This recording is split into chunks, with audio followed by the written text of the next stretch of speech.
The mysterious death of a grandmother whose remains were discovered just a few miles from where she planned to visit her daughter. It's hard. We want to know how she died and how she came to be there. Her belongings were found scattered in woods in Cumbria.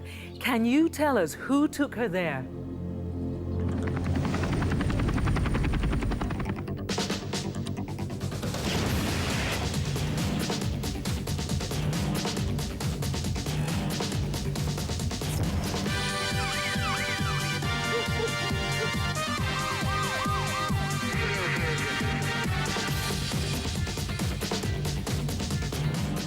Hello and welcome to Crimewatch. We are live for the next hour and I'm surrounded by detectives, all hoping that you're going to be able to help them tonight. We're going to have more on the strange death of Betty Brown soon, but before we do, let's take a look at tonight's other cases. We've got the mum who was cleaning up after a party for her 11-year-old daughter's school friends when a masked gang burst into her home.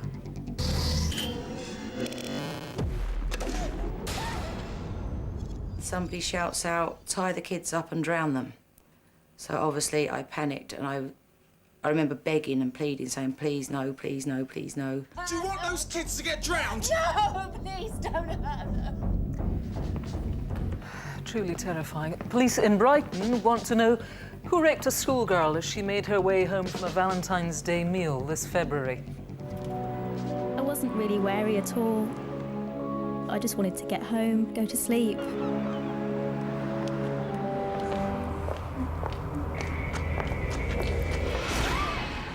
It's just the fear of what's going to happen afterwards.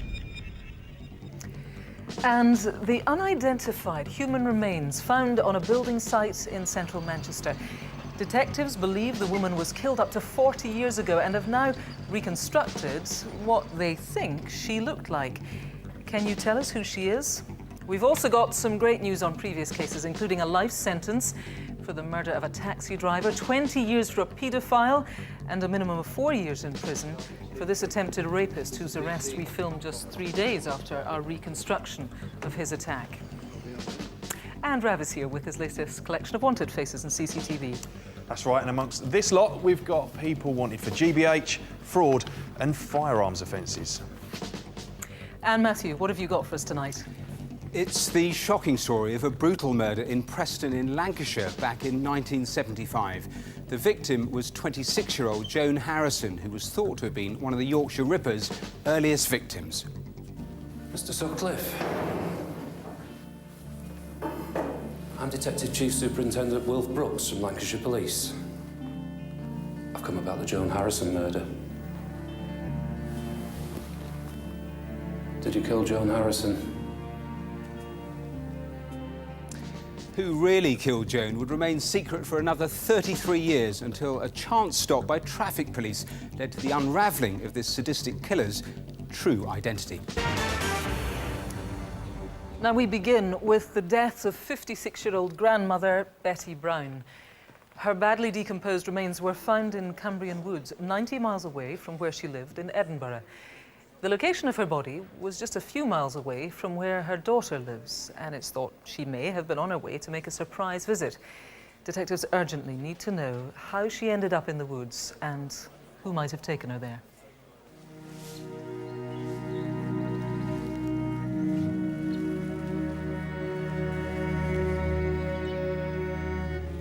She was just my sister, Betty. You know, I just loved her, really loved her, and I just miss her so much. She was a great mum. She done everything for me. She loved her grandchildren.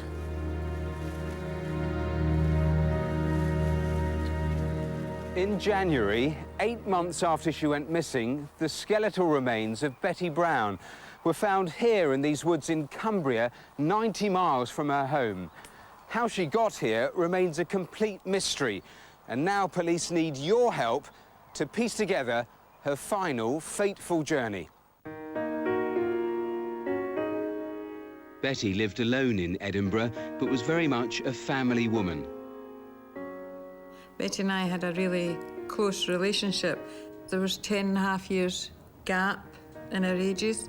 When she was a wee one, she was a wee devilish one, and she wouldn't sleep. And I used to get left to sort of rock Betty back and forward till she slept. And I used to sing to her and things like that. My mum was a very fun-loving person. She liked her hobbies, going out walking, swimming, just an all-in-all lovely person, really. She loved the grandchildren. She was always there when her grandchildren were born. I'll never see her again, and it's sad. But I've never had a chance to say goodbye to her. Sorry, I'm going to get upset. So what do detectives know about Betty's movements on the day she went missing, Friday the 28th of May? That morning, she left her house in the west of Edinburgh with her bags packed for a trip. It's likely she was beginning a journey to Longtown in Cumbria to visit her daughter, Sarah. At 11:30, she boarded the number 3 bus into town. She's seen here on CCTV. You know, she knew the times of the buses and, you know, where to get on the bus and where to get off the bus, because she used to travel all the time down to see us. By midday, we know that Betty was here in Edinburgh city centre. Records show that she withdrew money from a cash point on Nicholson Street.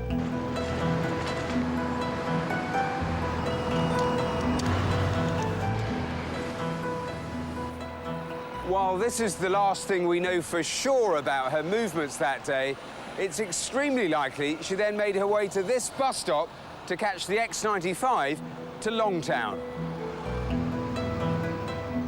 There were buses at 12:05 and at 1:05 p.m. Detectives need to know which one she caught and who else was on the X95 that afternoon. 3 hours later, the bus would have reached Longtown on its way down to Carlisle. This was Betty's usual stop. If she was here in Longtown that day, police need to know who saw her and who spoke to her.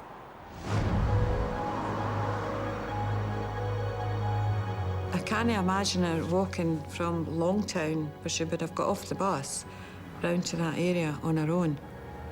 She's either accepted a lift from someone, or she's maybe nipped into the pub when she got off the bus and got speaking to someone in the pub. I don't know. It's, you know, you go through all the scenarios in your mind. I just feel there's something happened somewhere along the lines, and I don't think Betty was on her own. Her body was found in an area of scrubland a mile outside of Longtown. The detective leading the case believes she was murdered. So this area here is where you found Betty, isn't it? Yes, she was hidden in the undergrowth and her body was badly decomposed. Some of her clothing was scattered around the top of where the body was found, but the distinctive black Aldi bags were found some 80 yards away. That leads me to believe that it's highly unlikely this was a suicide or she died of natural causes. And for Betty's family, not knowing is adding to the pain, adding to the anguish, isn't it? Absolutely. They are suffering, and we need to find some answers for them to relieve that suffering and let them move on with their lives. We just want to lay her to rest, you know, so she's she's at peace. It's not the not knowing who she was with, who she last spoke to, and what happened to her that particular day. You know, it's really, really heartbreaking.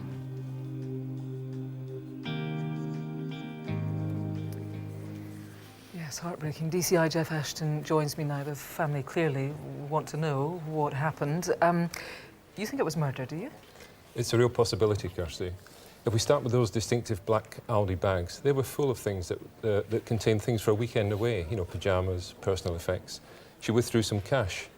The location where she was found, it's a real unfriendly location full of nettles. There's no reason for her to go there. Right. And things like that make us believe this isn't suicide.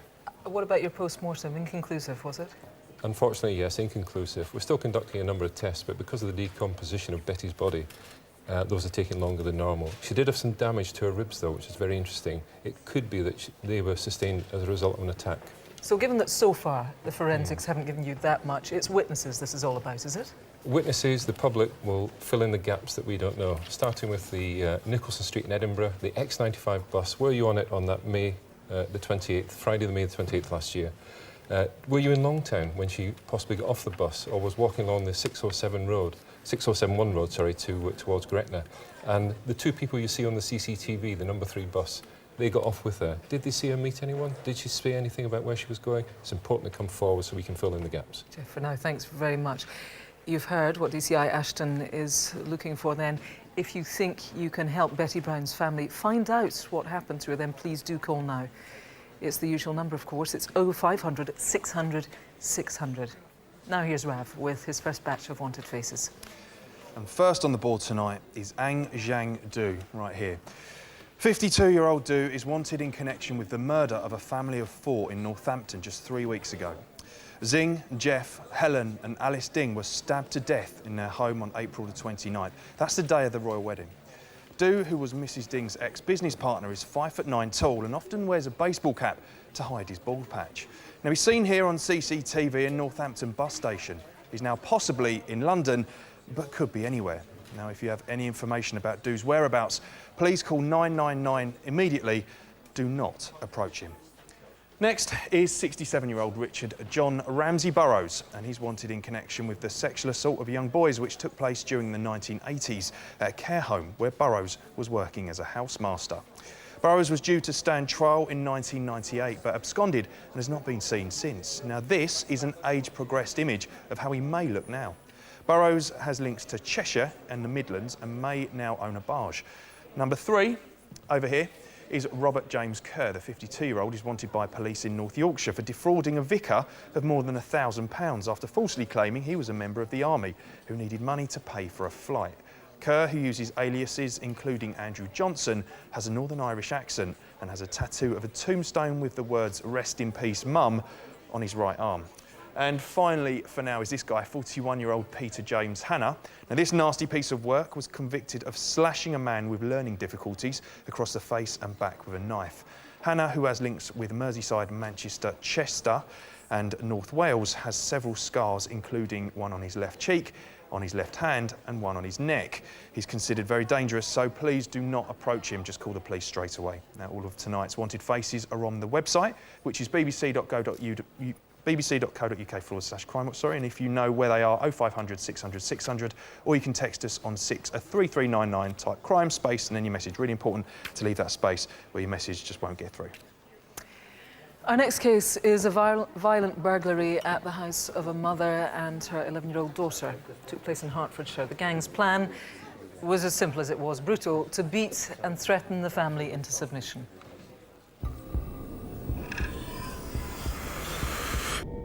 I obviously don't feel as safe as I used to. I used to feel very safe. I'm always wondering what's out there, or if somebody's watching. This is Lorraine Mitchell's home in Essendon in rural Hertfordshire. It's where she loved to host parties for friends and family. But it was on one such occasion last summer that celebrations would end with a shocking onslaught of violence. You want anything, just help yourself, won't you? Can't tempt you? Oh, I'll see you've already got some. Here you go, guys. It was my daughter's last year at a primary school, and I hosted the Year 6 leavers party. They normally get a hall and it costs quite a lot of money and everything, so I said, look, I'll do the venue. It was good weather, luckily. You right there, guys? I think I'll get you. You fine? It was good fun. It was a really good day. See you soon. Thank you for coming.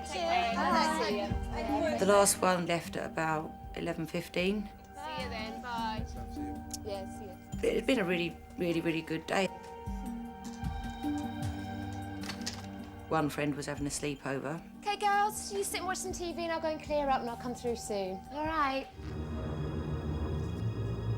I just started clearing up from outside.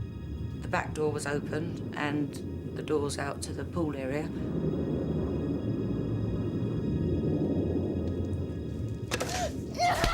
Get down! Right! initially it didn't seem real, and I said something to the words of, for God's sake, do you think that's funny? I thought it was a practical joke. Right, get up! Get up! Get up! Get up! He gave me a couple more belts, and he just kept asking, where is he? What's your name? And I said, Lorraine. What's your name? What's your name? And he gave me another whack and said, no, your name, obviously meaning Mitchell, my surname. So I gave him the name Mitchell. Lorraine Mitchell! What? What made it even worse was I knew I didn't have anything to give them. If I'd have had something to give them, then I could have got rid of them, but I didn't have anything. And that's what made it even worse, because I couldn't stop it. Maybe you just tell me what you need. Even though she pleaded with the gang, Lorraine was still repeatedly punched and whipped with a length of electric cable. Where's the money? Get up! Obviously, I was in pain, but all I could think about was, oh my God, where are the kids? What was that? I don't know. Get up! I already knew at this stage, because they'd already been hitting me, they were obviously capable of a lot of violence towards me on my own, and would they do that to the children?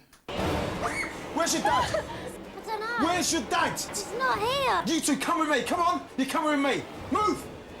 And then somebody shouts out, tie the kids up and drown them. So obviously I panicked, and I remember begging and pleading, saying, please no, please no. Get over it. Right, listen. If you don't tell me where the money is, those kids are going in the pool and they're getting drowned. Where's the money? One of them walked back through the kitchen past me with my daughter and her friend, and he ushered them through. He wasn't hitting them, but he just ushered them through, and my daughter was saying, Mummy, Mummy. And I don't know where he took them at this point. Through there, through outside, outside! Will you shut her up? Do you want those kids to get drowned? No, please don't hurt them. But get in there, sit down, shut up. Right, you stay over there, keep them quiet. Just stay where you are. They dragged me to the garage, like kind of by my hair and my top of my jumper. Right, get in there, get. I said, there's a safe there, but there's nothing in it. Where is the key? I don't know where the key is. Right, go on, just try and get it open. Move. And he had an axe, and he was trying to axe into the safe, which obviously wasn't going to happen. And the axe was rotten, so the head fell off of it, which made him even more angry. And he was just like, he was possessed. He was going crazy, because I think they thought that was their pot of gold. Move. One of them took me outside, sat me down with the children. Sit down, shut up. And he said, don't look at me, look at the children. It's all right now, here, okay? And I heard my car drive away.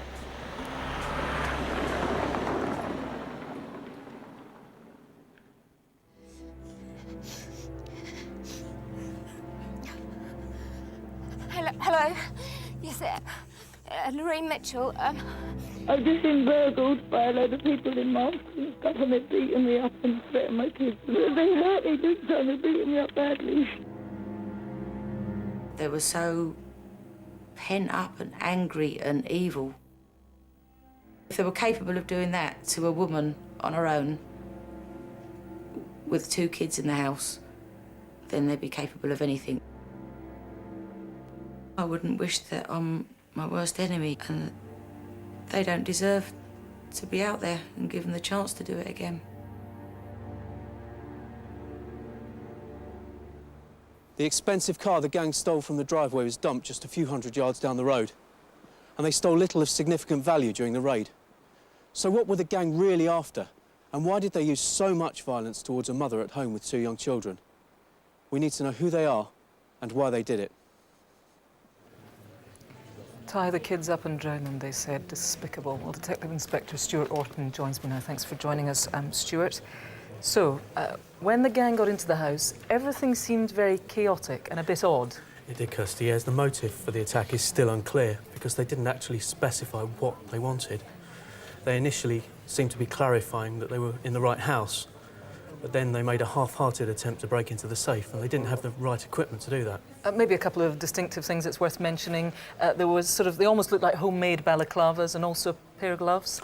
Yeah, all of them were wearing gloves, gardening gloves. We've got an image of those gloves. Let's talk about the level of violence then, Stuart. I mean, to actually handle this is horrifying. This woman was whipped with a length of electrical cable. I mean, tell us more about this thing. Yeah, I mean, it's a crude design. It's clearly been adapted to cause a maximum amount of injury. But it's the psychological scars of the threats to drown the children. They're going to take the longest to heal.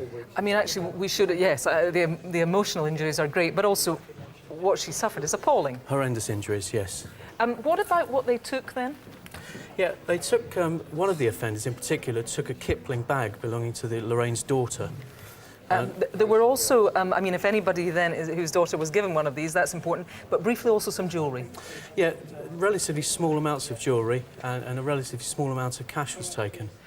Do you think the answers lie locally, Stuart? I do, yeah. Lorraine describes the offenders as having a local accent. Her husband is a prominent businessman in the local area, and I believe this may have raised the family profile. OK, Stuart, thanks very much for now. You saw how horrific that was. If you know anything, I would urge you, please, to call us tonight. 0500 600 600. Now here's Rav with some criminals caught on camera. And we start with an appalling assault on a female bus driver at Euston Bus Garage in London in January. The female driver of the number 59 bus is forced to stop after a man starts to kick the doors as she enters the depot. When she opens the door, the man gets on and savagely punches her in the face in a violent and unprovoked attack. The attacker left the driver badly traumatised with cuts and bruises to her face. Name, please. It's February, and these two are on a night out at this bookies in Littlehampton in West Sussex. They soon claim there's a problem with one of the gambling machines and call the female shop assistant over before one of them suddenly pulls out a knife and there's a brief struggle. Thankfully, the assistant isn't hurt, but their gamble pays off and they escape with the cash box. But it seems this duo, one of whom is dressed like the Where's Wally character with thick glasses and a stripy woolly hat, really are a pair of Wallies after all, because they never actually managed to open the cash box and later abandoned it, still full of money. So tell us where Wally and his mate are tonight. OK, if you want to see that a lot again, they're also on the website. And if you know who any of them are, please give us a call, 0500 600 600, or you can text us 63399, type crime, space, and then your message. Now, Matthew and Rav have got some news on some previous cases.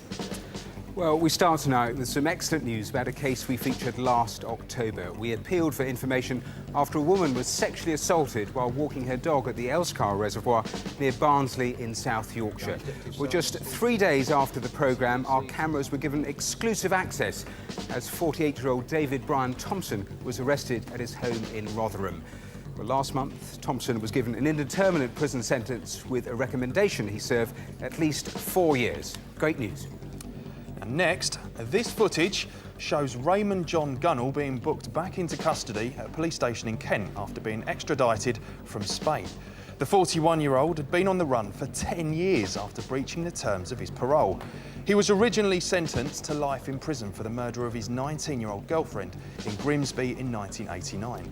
Gunnell was arrested in Spain after a tip-off from a Crimewatch viewer who saw him on a Wanted Faces board back in January last year. He'll now serve the remainder of his sentence in prison. Nice one. Now, officers from London are appealing again for information on a case we featured in July.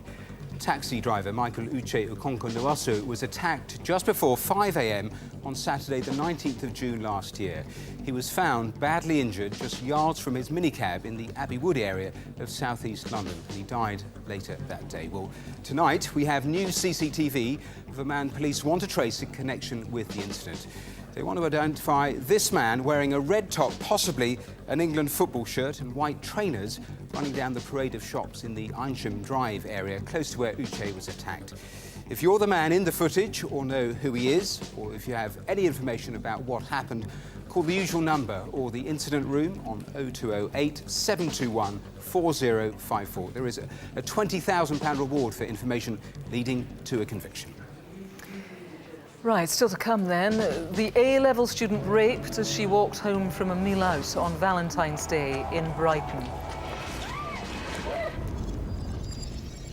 And I wonder, do you know the woman in this artwork? It was painted by convicted killer John Sweeney, and police are now concerned for the model's safety.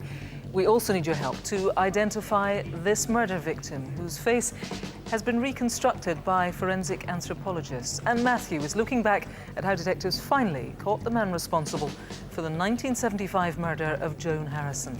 Yes, it was a crime linked to the Yorkshire Ripper, but it was only after a chance arrest decades later and a deathbed confession that the case was finally solved. I would like to put the record straight. I can't go on with the guilt. I have lived with it for over 20 years. So that's all coming very soon. But first, Matthew's got the latest on what's been happening on the phones so far. Yeah, the phone's really busy on all of our main appeals. Let's start with the Betty Brown investigation and Jeff, who's here with his team. What's come in, Jeff? A number of calls come in, some really useful information about buses and stuff, but I must ask the public, it's the gaps that need filling in. How did Betty get there? Did they speak to her on the X95? What did she do when she got to Longtown? How did she get in that wood?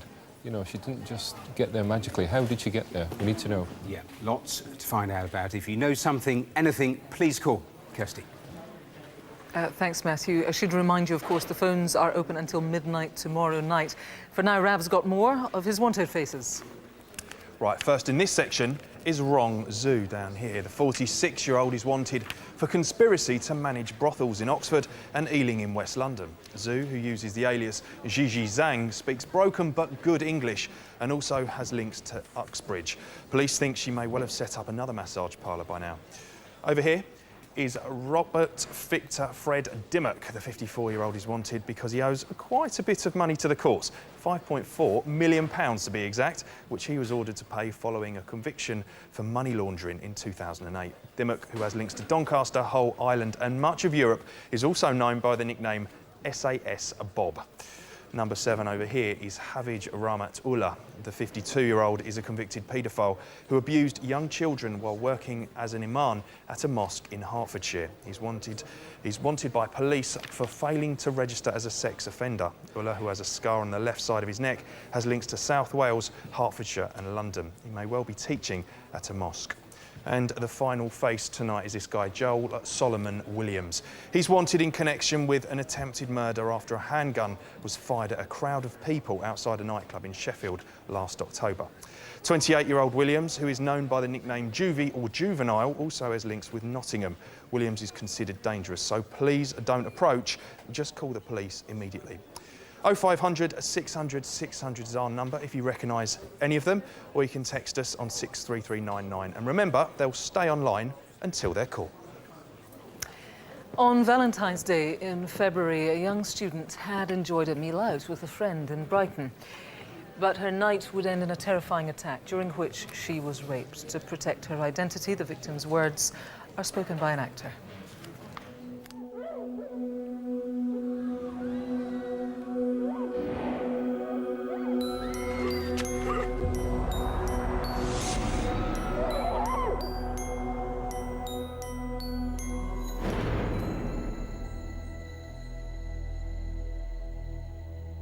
This is Brighton, a lively city with many popular attractions and a diverse nightlife.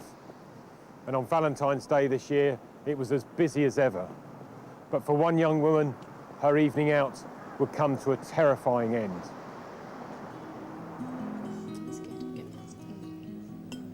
I had met up with a friend for supper because it was Valentine's evening. We'll treat your mum and auntie here after. Well, they've eaten. I think so. I think they've gone to a restaurant somewhere.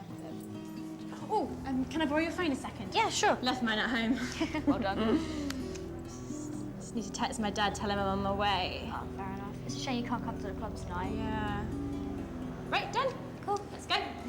All my friends went out clubbing and I'm not 18, so I couldn't go. So I just went back home, decided to walk back home alone. It was a half-hour walk home, one she had done many times before. I wasn't really wary at all. I just wanted to get home, go to sleep, a bit tired. Her route took her away from the seafront, around the Seven Dials roundabout, and north up Dyke Road towards the park. But by this time, she wasn't alone.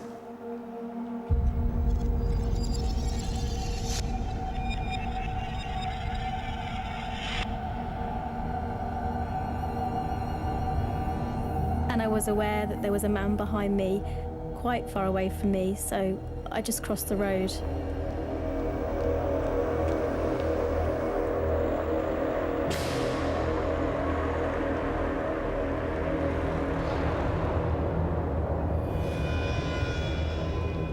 I had my music in, I didn't really hear anything.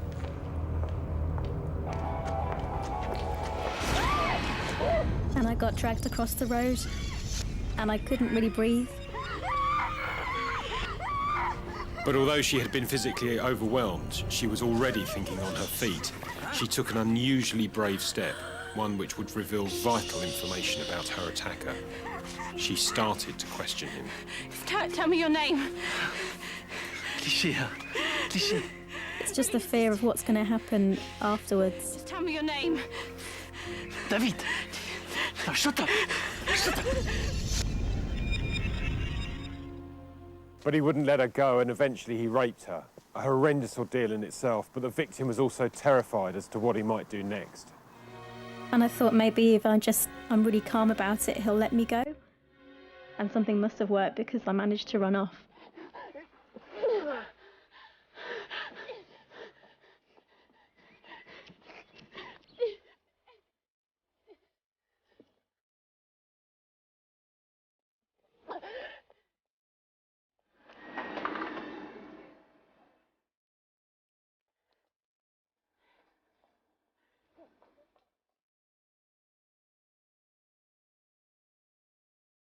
You hear about people doing self-defense and stuff, but I just couldn't do anything in that situation. I need your help to catch the person who did this. He's a dangerous man who followed and attacked a very young woman, a woman who is still struggling to come to terms with what he did to her. It doesn't feel real.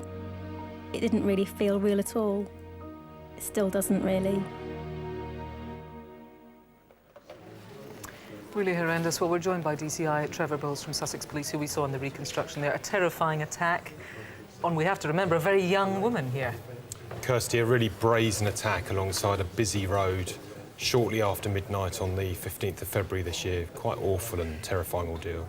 Let's take a look at something important. It's crucial CCTV, you think. Tell us what we're seeing here. Yes, we're seeing here some CCTV that was taken just south of the attack site and very shortly before it. This is a man who I really need the viewers to focus on, his clothing, the way he's walking. If you know this man, please call. Particularly brave, this young woman, because she made the decision, it must have been very tough, to start talking to her attacker. Yes, she did. She asked his name, and he said his name was David. And he also mentioned the word cliché on 2 occasions. We're keeping an open mind about what this may mean and whether his name is actually David. Yes, indeed. I was going to say that because he was, she thinks, quite heavily European accented, and of course his name might not be David or David. You do have something, though, that's far more definite. Tell me about DNA. Yes, we do have a DNA profile which has been checked against the national database. It doesn't currently give a match, but that's very important, and it should give callers confidence when they're calling in that we can eliminate anyone very easily. Absolutely. If you've got suspicions, then come forward with your suspicions. This man needs to be caught. If you know anything, let me give you the number again. There it is, 0500 600 600. Indeed, if you've been the victim of crime. Let me tell you about the victim support line. You can call them anytime, 0845 30 30 900. It's time now for some more news on cases that you've already helped with. We start with an update on an appeal from last June. 22-year-old care worker Fionn Wyn Roberts was murdered as she made her way home from a night out in Portmadog in North Wales in April 2010. 53-year-old Iestyn Davis was subsequently charged with Fionn's murder, and last month he was sentenced to a minimum of 25 years in prison. The judge described Davis as calculating and devious. Now, we've got news on the murder of another taxi driver. Mohammed Arshad from Birmingham was stabbed to death in his cab in a country lane in July 2009. We featured 2 appeals asking for you to identify this man, caught on CCTV just after the murder. Viewers helped name him as Andrew Bayliss, and last month the 28-year-old was convicted of murder and sentenced to a minimum of 30 years in prison. A great result. Finally, remember this wanted face we featured on the board last September. Police were searching for 56-year-old James Cruikshank Boys after he failed to turn up at court to face charges of sexually abusing girls while working at a Sussex care home in the 1980s. Well, thanks to Crimewatch viewers, he was found and earlier this month sentenced to 20 years in prison after admitting 2 counts of rape and 13 of indecent assault. Many, many thanks for all of those crucial calls. Now, take a look at this. It is, I have to say, no ordinary e-fit. In fact, it is a painting by a convicted killer. And police are concerned that something may have happened to the model who posed for him. The artist is John Sweeney, who last month was sentenced to life in prison for killing 2 women, Paula Fields and Melissa Halstead. We featured the investigation into their deaths just over a year ago. And the detective who led that inquiry was DCI Howard Groves. He's here again tonight to explain the significance of the painting. Before we get to that, just fill us in a little bit, remind us of the background of this case. Sweeney killed Paula and Melissa. He removed their hands and heads, and then he dumped them in canals. A joint investigation was conducted between the UK and Dutch police officers, during which a large quantity of artwork was recovered. And we know that Sweeney was consistent in ensuring that he sort of documented his life through his artwork, and that's primarily the reason why we're here tonight. Now, let's start with 3 women that you are particularly interested in. Here they are here. Take us through them. Yes, First of all... Irani, we believe that she was from Brazil and was in her mid-40s at the time, between 1996 and 97, that she had a relationship with Sweeney. Then we had somebody called Maria, who was from Colombia, and she would have been about 10 years younger, in her mid-30s. And she also was in a relationship with him for about 6 months. And then the third individual is a female who we know was studying to be a nurse. She was an avid churchgoer, and then in the early 80s, she left to go to Switzerland to work as a nurse.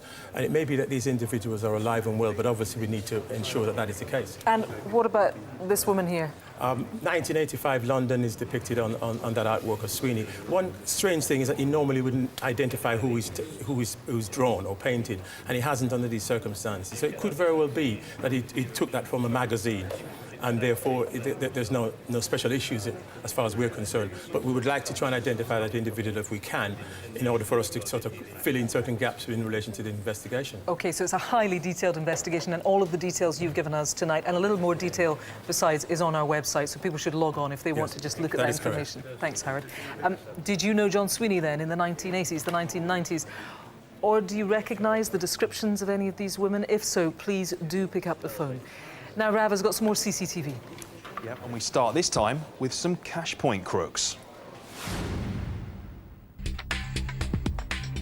This is Huntingdon in Cambridgeshire, where this gentleman is about to use the supermarket cash machine. As he enters his PIN number, he is ambushed by 2 men when one of them starts waving a newspaper in front of his face. While the victim is distracted, the other man manages to withdraw £200. The thieves casually start to walk off, but they've been spotted by the CCTV operator, as well as the store's security guard. They decide to make a run for it, almost getting run over in the process. These men deliberately chose someone they thought was an easy target. Don't let them do it again. Tell us who they are. Inside Ham Hill service station in Snodland in Kent, also in February. A man walks in and approaches the cash desk, wanting to pay for some cigarette papers. But his good intentions go up in smoke, because as the cashier opens the till, he leans over the counter and helps himself to the contents. Stub out his criminal ways and name this money-grabbing thief tonight.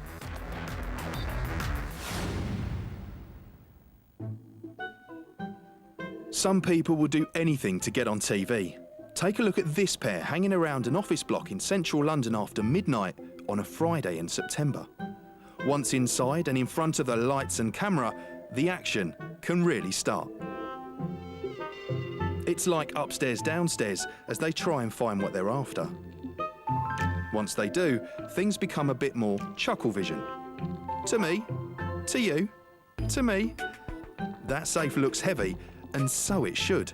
It contained a haul of gold jewellery and watches worth more than 50 grand. So don't ruin their chances of stardom.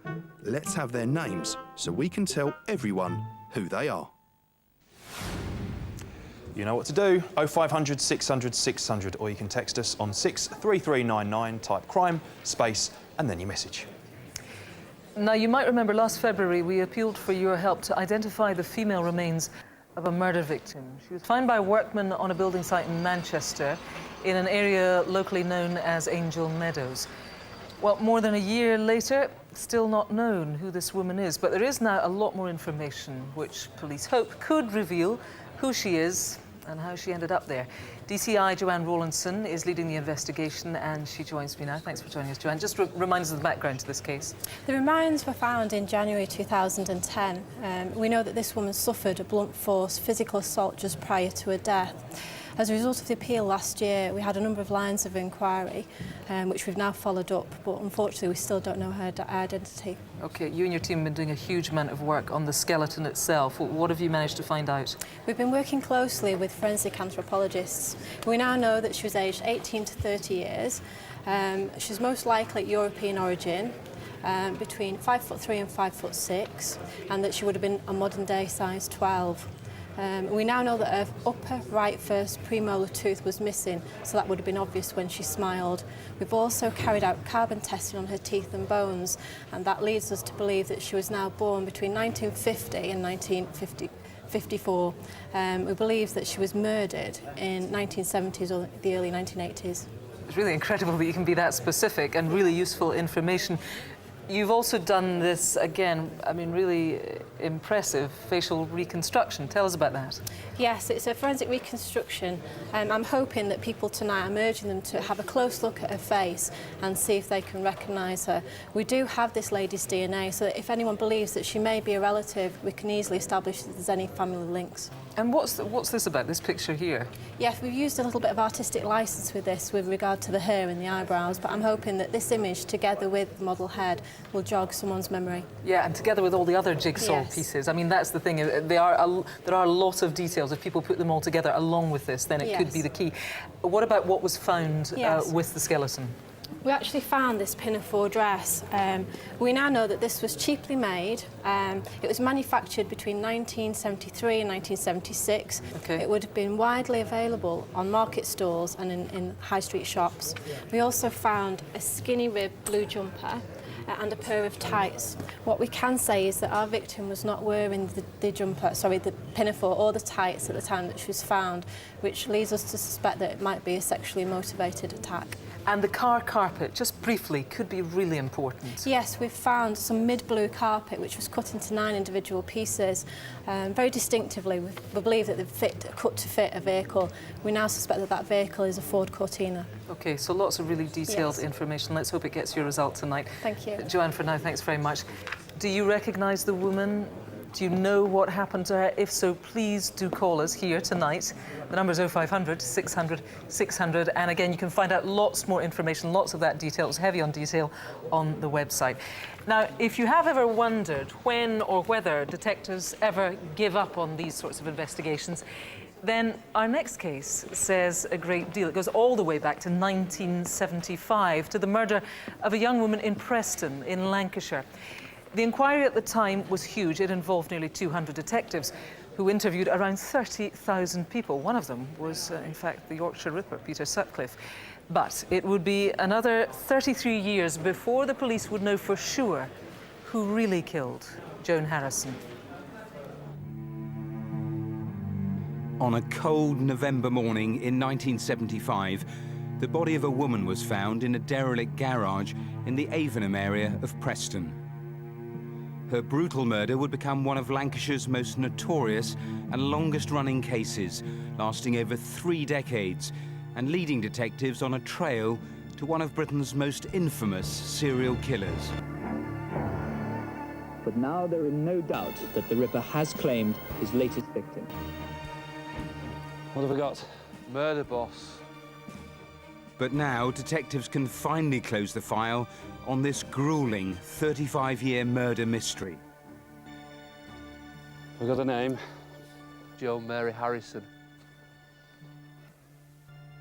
Joan was a 26-year-old young mother when she met her death. She lived in and around Preston for most of her life. I think her family would forgive me for saying that she'd fallen on hard times. She was addicted to alcohol. We know she was addicted to cough mixtures. And I think life in 1970s Preston would have been pretty tough for Joan. On the night of her murder, Joan was last seen near the centre of Preston, looking for a late-night drink. It was the last time she was seen alive. 2 days later, Joan was discovered by a passerby.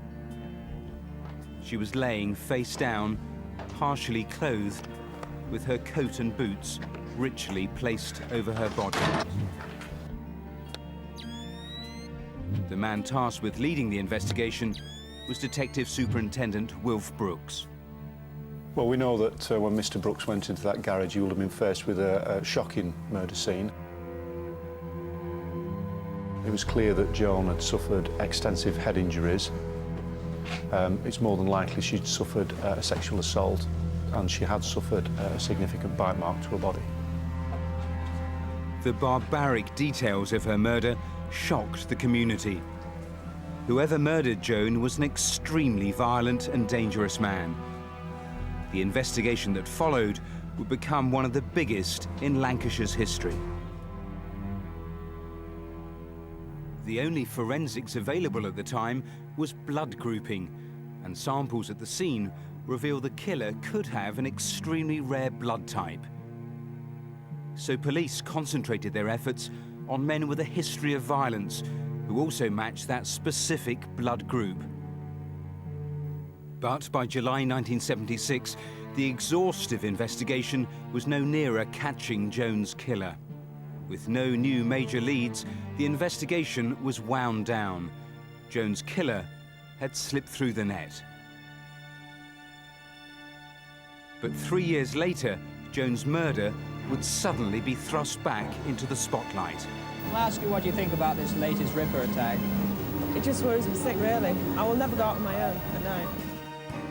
As the Yorkshire Ripper spread terror across the north of England, West Yorkshire police received letters and a tape claiming to be from the killer, taunting the police and naming Joan Harrison's 1975 murder in Preston as one of his. Not only did he claim responsibility for killing her, but saliva on the letter's envelope revealed that he had the same rare blood type that had been left at the Joan Harrison murder scene. It was enough to convince Assistant Chief Constable George Oldfield, the man leading the Ripper inquiry. I have the greatest respect for you, George, but Lord, you are no nearer catching me now than 4 years ago when I started. In the summer of 1979, with Detective Wilf Brooks of Lancashire Police by his side, George Oldfield announced for the first time that he thought this was the Yorkshire Ripper and Joan Harrison was another one of his victims. But what the public didn't know was the man sitting next to George Oldfield had serious reservations that the murders were linked. I understand from Mr. Brooks that he had actually met prior to the press conference with George Oldfield and expressed some doubt that the Joan Harrison case was actually connected to the Yorkshire Ripper case. Sutcliffe, covered by a blanket, was then rushed. But in January 1981, with Peter Sutcliffe in custody and the letters and tape finally discredited as a hoax, Detective Brooks got the chance to ask the Ripper face to face.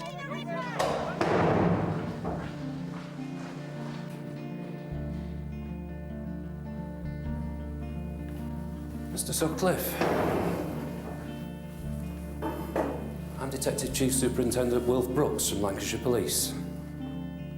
I've come about the Joan Harrison murder. You've already confessed to the others. Did you kill Joan Harrison? No. No, I didn't do her.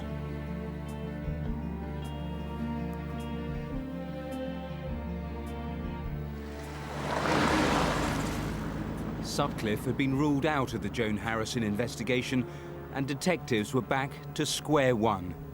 It would be a further 29 years before the true identity of Joan's killer would finally be revealed. Murder inquiries are never closed, and in this particular case, the constabulary has been determined to bring it to a conclusion. Lancashire's worked very closely with the Forensic Science Service to unravel what has always been a very complex forensic picture.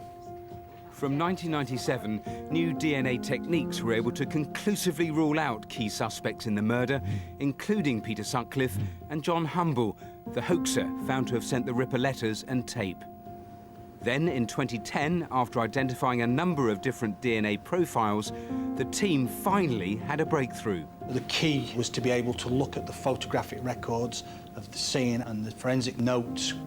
It quickly became obvious, looking at the evidence holistically, that one particular DNA profile stood out as being potentially that of the killer.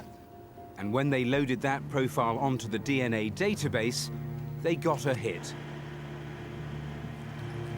2 years earlier, a man had been arrested for a drink driving offence in Leeds and his DNA placed on the database. That man was 60-year-old Christopher Smith. When detectives looked into Smith's background, they discovered that Joan Harrison's murder was only the beginning. We could see a man whose offending behaviour had increased considerably in the years from 1981 onwards, become increasingly violent, particularly towards women. In 1981, Smith subjected a teenager to a vicious attack which bore shocking similarities to Joan's death.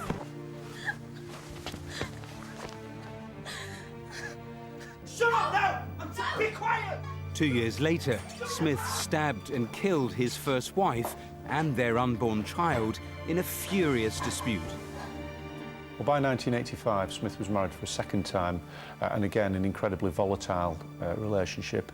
And during the course of that marriage, we do know that he pushed her through a window when she was 7 months pregnant. We now have a man who was very violent, described by his own family as being violent, a boastful, aggressive man. But how did Joan Harrison become one of his victims? We still don't know for absolute certain, but what is certain is that during 1975, Smith served a period of imprisonment within HMP Preston, and it's more than likely he was actually released to a hostel nearby. And we do know now that John used to frequent that hostel.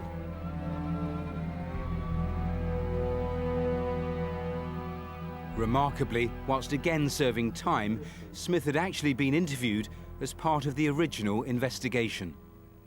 Smith had been interviewed in the months following Joan's death because he had stolen a lady's handbag. But at that time, it wasn't apparent that he was a violent man.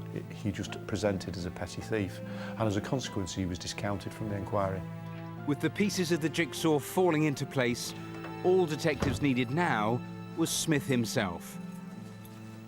But just 6 days after his arrest for drink driving, he was dead. Smith died in 2008 after a long battle against cancer. Now, of course, as a senior investigator, it is some considerable personal regret that he didn't have a chance to stand trial for this terrible crime. However, when detectives recovered some of Smith's belongings, among them, hidden away in a drawer, was a scrawled 3-page note. I would like to put the record straight. I can't go on with the guilt. I have lived with it for over 20 years. We found a note, which to my mind is clearly a confession note. And it's significant for me that he wrote that letter the day before he died. He talks about being remorseful for things that he's done, and he's clearly concerned about the law catching up with him. After all these years, racked with guilt and dying of cancer, Smith finally confessed, begging forgiveness for his terrible crime. There's no question that had Smith been alive today, he would have been charged with Joan Harrison's murder, and I've every confidence he would have been convicted of her murder. And I can only try to imagine the sense of sadness that Joan's family have carried over all these years, and I truly hope it brings some sense of closure for their tragic loss. What a lot of twists and turns, and finally, after 3 decades, an answer. Finally, it was a massive investigation, thousands interviewed and swabbed, but never a breakthrough. This case became so entwined with the Yorkshire Ripper inquiry because of the blind alley of the hoax. In one of the first letters to George Oldfield, it taunted him. It said, "Up to 8 now, you say 7, remember Preston 75, a reference to Jones' murder." And George Oldfield convinced himself that the tapes and the letters were genuine, and of course they weren't. Talking to detectives, what did you find out about Christopher Smith, the man? Well, he was born Alexander Smith in Londonderry in 1947, had a lot of aliases. Even as a boy, he frightened his own family with his explosions of violence. He was a petty criminal, he was an alcoholic, and you saw he killed his first wife, he almost killed his second wife, he kidnapped and threatened to kill his third wife. I mean, a frightening character. Truly. What do you make of the deathbed confession? Well, it was quite self-serving. It was all about him, the guilt he'd carried, how much he loved his family, how he'd been out of trouble for the last 20 years. Actually, the police and his family say the violence never stopped right to the end. You know, sometimes justice can be less than perfect. He escaped prison, but for Jones' family, at least they now know who killed her. And I suppose that's something. Thanks, Matthew. Now, we've just got time for final updates on tonight's calls with Rav. Wow, they've been really, really busy tonight. Let's start with the Betty Brown suspicious death, the grandmother from Edinburgh. We've had a number of calls and texts coming in, but importantly, a witness has come forward from the bus. The police wanted to identify a witness from there. They've come forward and explained who they are, so let's hope that leads to something encouraging there. Brighton rape next. Valentine's Day 2011, 30+ calls come forward. They're coming in thick and fast. 2 possible names put forward for the person in the CCTV that the police want to identify. Lots of information about the phrase cliche that could possibly be Eastern European for shut up or be quiet. Still need more names though. Remember, there's forensic evidence, so they can eliminate very, very easily. Now, I've just got time to tell you that one of our cases has already resulted in someone in custody. To find out who that is, join us in the Update Show. Right, well, pretty incredible. That's everything for now. Details on all of tonight's cases, including the full reconstructions, are, of course, on the website, bbc.co.uk/Crimewatch. We're not going to be away for long. Next week, we have got a special episode of Crimewatch on the Streets, where we investigate the criminal networks that use slave labour to make millions. That's next Tuesday at 10:35 right here on BBC One. You should check listings for some regional variations. Then Rav is going to be with you every weekday for Crimewatch Roadshow. That starts on the 6th of June. Remember, the phone lines do stay open until midnight tomorrow, so there's still plenty of time to call. We're going to be back again 35 minutes after the news with an update. Do join us then if you can. For now, bye-bye.